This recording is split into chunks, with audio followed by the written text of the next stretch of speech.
And now, a tale well calculated to keep you in suspense. Listen now to Act One of The Black Door, starring Robert Reddick, featuring Ralph Camargo, and written especially for Suspense by Robert Arthur.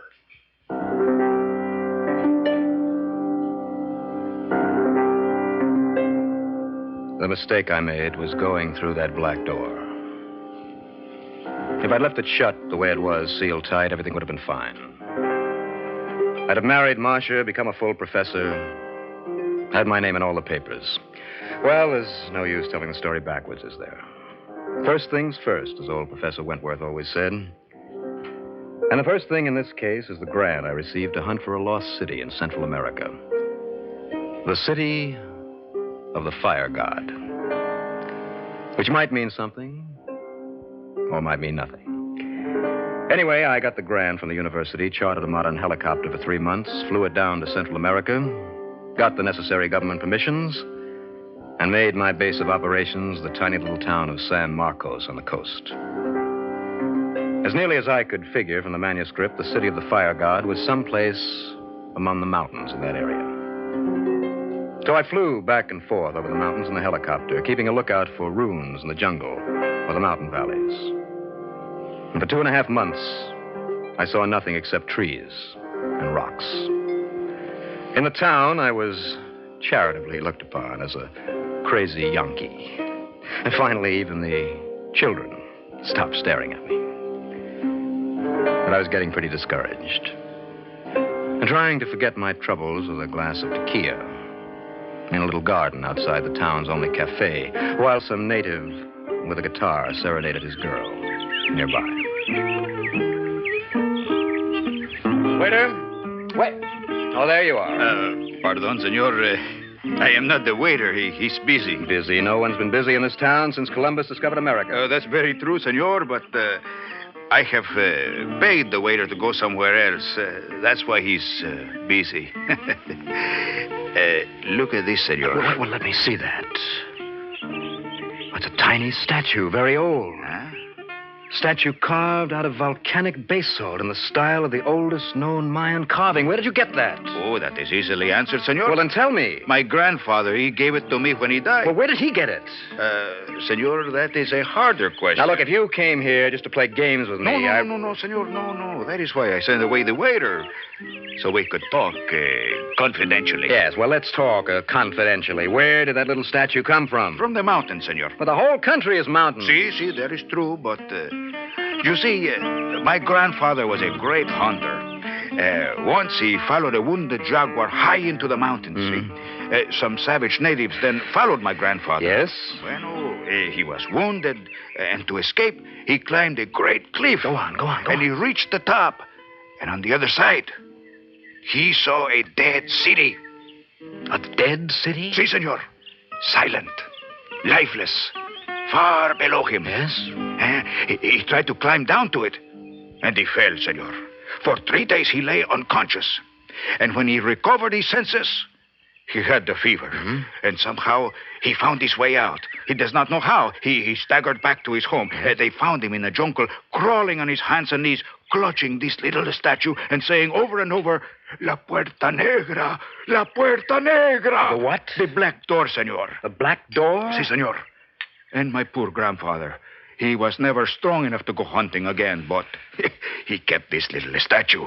And he said it had saved his life. What did he mean by the black door? Oh, one cannot say, senor. He could not remember. Surely he went back to the lost city? Well, no, he was not strong enough. Besides, there were the savages. But you mean nobody ever tried to find the city again? Well, why should they, senor? It belonged to the dead. Or they might be angry if the living came to disturb them, eh? Those old superstitions. Si, senor. Now, me, I am not superstitious, eh? I speak American well. The senor wishes to find this lost city. I, Pedro Ramirez, know where it is. Go on. You see, my grandfather described it to me. The mountains where it is hidden. Yes? They are 3 days' walk from here. No, 3 days. Now, that's 50 or 60 miles. What direction? Senor, that is the question, eh? What direction? A most important question, no? I get it. How much? A mere pittance for a rich Yankee, senor. $1,000 American. $1,000? And 1/2 of all the treasure. What treasure is that? Oh, there must be treasure, senor. Why else would you seek this lost city? Because I want to become a professor at a university and marry a girl named Marcia, whose father is head of the Department of Archaeology. All right. $1,000 if you actually guide me to the city you say your grandfather found. And half the treasure. Yes. Half the treasure. If any. We sealed the bargain with a glass of tequila. And the next day, Pedro came with me in the helicopter. He directed me to fly to the southeast, and I did, hovering as low as I dared over the rocky edges and jungle. Oh, we've come more than 50 miles, Pedro. No sign of that city yet. Oh, yes, senor. There to the left.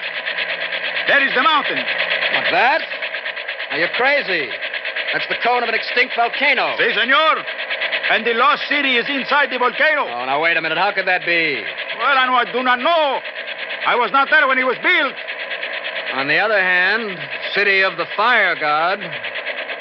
I wonder. Well, I haven't looked into that volcano yet, so here goes.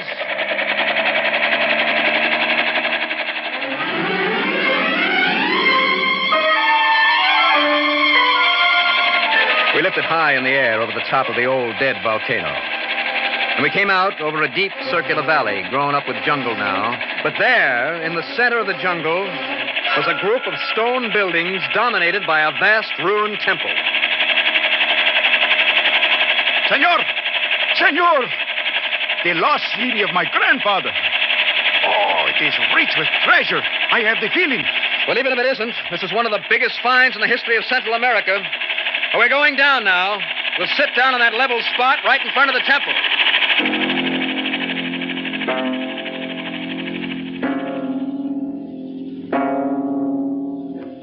We settled in front of the old temple. I cut the motors. And for a moment, we just sat there taking it in. The stone towers, the ancient carvings, the massive walls that had been put into place by men whose bones had turned to dust maybe 3,000, 4,000 years ago. And then we climbed out. We were both armed. We had flashlights. And I had a small hammer and chisel tucked into my belt. Aboard the helicopter, I had a case of dynamite if any blasting was necessary, but this was just to be a preliminary survey, so I left it where it was. Pedro and I found ourselves on a big stone plaza with the partially ruined temple in front of us. The entrance was flanked by 2 tremendous stone carvings. Oddly enough, very like something from Egypt. Human figures with heads that were vaguely dog-like, which made them seem most unhuman. Senor, those statues, I do not like them. Yes, they are rather odd. But I'm more interested in those designs carved in the rock above them. Huh? Design, senor? Oh, they but show the moon, the new moon and the old moon. Yes, and there are more moons all over the front of the temple. Now, that's unusual. Most of the old civilizations in this area worship the sun. Si, senor, but I cannot help wondering. Wondering what? Why the man who made those statues put the heads of dogs on them. It was dark inside the temple, but our flashlights gave us enough light. Vast stone pillars supported a roof high above us as we moved down along a lengthy corridor. And then we came into a central rotunda that got some sunlight through a crack in the roof. Look, senor. Gold! 10 statues, 12 statues, and each of them solid gold. Come, look, senor. Gold! I have reached! Pedro was right. Ranged in a circle in the middle of the rotunda were 12 golden statues about 5 feet high. They were all human figures with dog-like heads. And they were all looking at a spot on the floor in the middle of the circle they made. Oh, senor! And look, the jewels! Jewels! Baskets of them. Oh, senor! Senor, I am the richest man in the world! At the foot of each statue, a carved stone basket. Each one has a handful of gems in it. Obviously, these statues were worshipped, and the gems were tribute. Pedro, have you taken a good look at these statues? Shine your light on this one. Madre mia! Again, the head of the dog! Yes, they're all dog-headed statues. And all their eyes are focused on one spot over there. Seems to be something carved on the floor. Let's see what that is.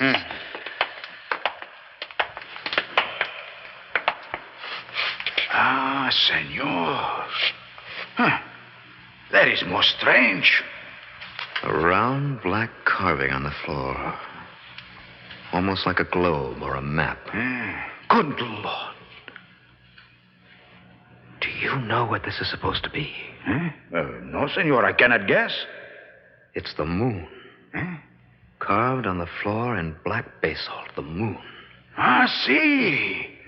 Oh, that is most strange, no? Yes, you don't know the half of it, because the formations carved here, they're not the formations our astronomers know, unless the Russians have some new pictures they're not talking about. If this carving represents the real geography of the moon...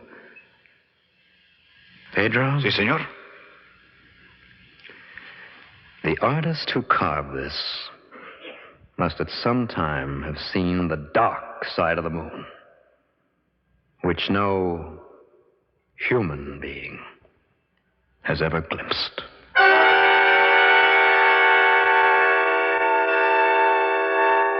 I know it sounds crazy, but the more I studied that round black carving, the more I was convinced it was an accurate relief map of the dark side of the moon. And then we discovered something else. Around the rim of that black disk was a series of crevices filled with tar. I dug the tar out, and under it, in each crevice, we found a small basalt statuette like the one that Pedro had originally showed me. In each crevice but one, which was empty. Senor, see? The story of my grandfather is true. This little statue he brought back, look. It just fits into this tiny hole. Yes, it does. The black door. This must be the black door that he talked about. Ah, sí, senor. La puerta negra. The black door. But how does it open? I don't know. Now, wait. Suppose we stand each of these little statues upright. Yes, they fit tightly like handles. And now, if we push them... Si, senor, we push. And it's turning. The black disc is turning. And now it's loose. Now we can lift it up. Let us lift it. Down there, maybe more treasure, More gold, more jewels. All right. Now it's coming. See? There, it's open. And there's a well-worn flight of steps leading down into the heart of the old volcano. We stood there, staring down to that black passageway that seemed to go down endlessly. I didn't like the looks of it, but Pedro had gold fever. He thought that there might be whole vaults of treasure down below. I couldn't talk him out of looking, so I went along, too. The tunnel sloped downward, ever downward into the heart of the ancient volcano. We came across evidence of much usage, broken pottery, strange carvings on the wall. Our curiosity led us on until presently we came to a cavern whose walls seemed to be lined by a curious growth. Senor, look. Yes, mushrooms, or something very much like mushrooms, solid sheets of it all lining the walls. No, senor, that is not what I mean. Look here. Look through here. Oh, a narrow crevice. There's a room in there. It's not a room. It is what is in the room. Come, shine your light. Then let us leave, senor. What has got you so worked up? It can't be treasure. I see. See? A skeleton, senor. Many skeletons. Hundreds, many. Lying one upon the other. Yes. That rocky room is full of human bones. And much as I hate to say it, What, senor? The ones I can see best have tooth marks on them. Oh, senor, let us leave here swiftly. Let us return to the airplane, eh? Let us take the treasure and go. Easy now, Pedro. These bones have been here hundreds of years, maybe thousands. Old bones or new bones, I do not like these bones. There's no cause for alarm unless... I don't know. Why does the senor study so hard the mushrooms on the wall? Well, these mushrooms certainly haven't been here for 1,000 years, and along here it looks to me as if big handfuls of them have been broken off. Broken off? For why? There's only one thing I know of you can do with mushrooms, and that's eat them. Pedro and I stood staring at each other. I was pretty sure that something, or somebody, had recently been eating that mushroom-like fungus. And I was beginning to wonder what, or who, when we heard it from somewhere far down below us. Senor, what is that? It sounded like a dog howling. A dog? No. That is no dog. What if it's not a dog? What is it? A demon, senor. A devil. Oh, forget that superstition. There's something down there, impossible as it seems, something living. And if we do not leave, there will be something dying down here, senor. Please, come. Yes, but I'm trying to figure out what on earth that could... Senor Landry, those are not dogs upstairs. The statues, the people with heads of dogs upon them. Does the senor not realize what it is that is howling? Until that second, I hadn't made the connection. And then I realized the full significance of those statues. It couldn't be. It was impossible. But what other answer was there? We turned to head for the surface, and just as we did so, I saw something coming up the tunnel toward us. Something that was a pallid white shape in the light of my flashlight. Something running on all fours and howling hungrily as it did so. Shoot, senor, shoot! Okay, that stopped it. Now, let's get out of here. We didn't even stop to look at what I'd shot. I'm not sure I wanted to look. We just turned and ran up that long tunnel to the surface. And as we went, the howling things pursued us. We could hear them behind us like a pack of hungry animals. From time to time, I turned to fire my gun. But I seemed to scare them. We finally popped out into that ruined temple with the 12 dog-headed gods. And I understood at last what that black door was for. It sealed the entrance to the underground world where they lived. Pedro and I flung ourselves on the ground. A great round slab of black rock was, and we couldn't move it. It was wedged open somehow, and we couldn't get it closed. Senor, quickly! They will follow us in a moment. Gathered down there beyond the first bend. Obviously, they don't like light. They are getting up their courage. We've got to shut them in. We can't let those things loose. But we can't shut the black door. We can do nothing. The helicopter, quickly. I got it. The dynamite in the helicopter. We'll blow in the mouth of the tunnel. But, senor... You heard me. It'll only take 60 seconds. Yeah, that'll keep them quiet another minute or two. Now, come on. Help me with that case of dynamite. It took us less than a minute to get the case of dynamite, bring it back inside the temple, and light a fuse. And then I shoved the whole case down the steps into the black tunnel. Pedro and I hurried back into the open, scrambled into the helicopter, and started the motor just in case. Senor Landry. What is it? The treasure. The jewels. We did not bring them. We can get them after the tunnel is blown in. You don't want to tangle with those dog-headed creatures, do you? No, por los santos, no. But, senor, what are they?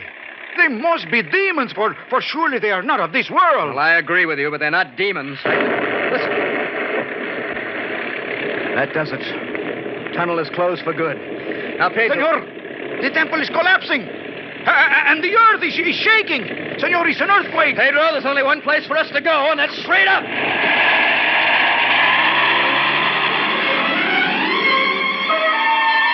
The helicopter jumped 1,000 feet straight up, just before the temple crashed on the spot where we had been. And then we watched from a box seat while the lost city crumbled into ruins. The dynamite blast had triggered off an earthquake, and the earthquake rocked the ground like a man shaking a baby's rattle.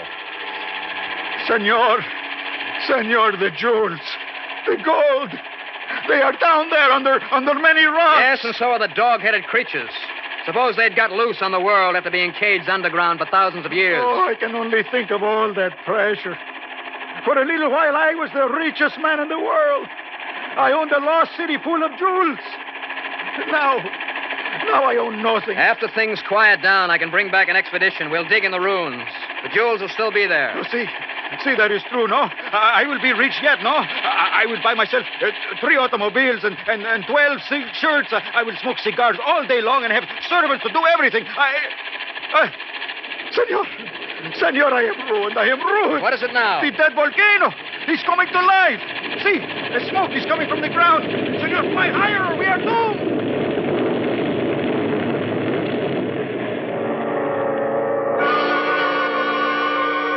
Well, that tied it. The dynamite triggered an earthquake. And the earthquake opened up fissures leading far down to where the volcanic fires had been banked for thousands of years. And by the time we got 10 miles away, that entire mountain was blowing up in a vast spouting fire and ashes and molten rock. But somewhere down in the heart of that inferno was the lost city. The city of the fire god. It would have made my reputation. Enough treasure to pay off the national debt. And a howling mob of creatures you wouldn't want to meet this side of hell. Well, that's the story. You read about the new volcano, and now you know what caused it. Would you like to know my theory about those creatures? Well, it's this. 6,000 or 7,000 years ago, this old Earth had some visitors, refugees, you might call them. And some of them settled in Egypt, some in Central America. They brought some highly scientific skills with them, including the secret of overcoming gravity.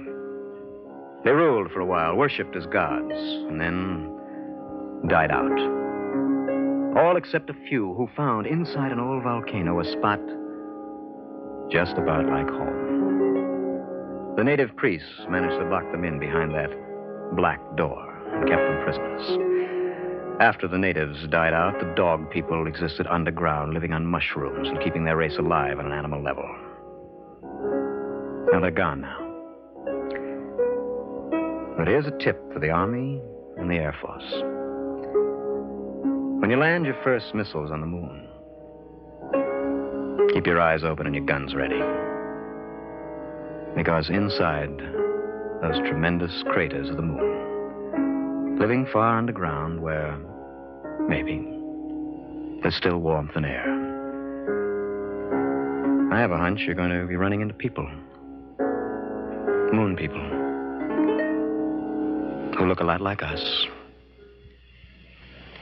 Except for their heads.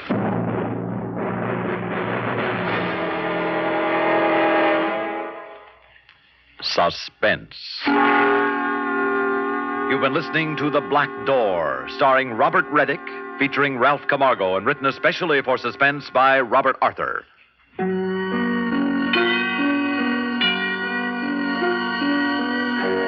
Suspense is produced and directed by Bruno Zerato Jr. Music supervision by Ethel Huber. Listen again next week when we return with Man Trap, written by John Roberts.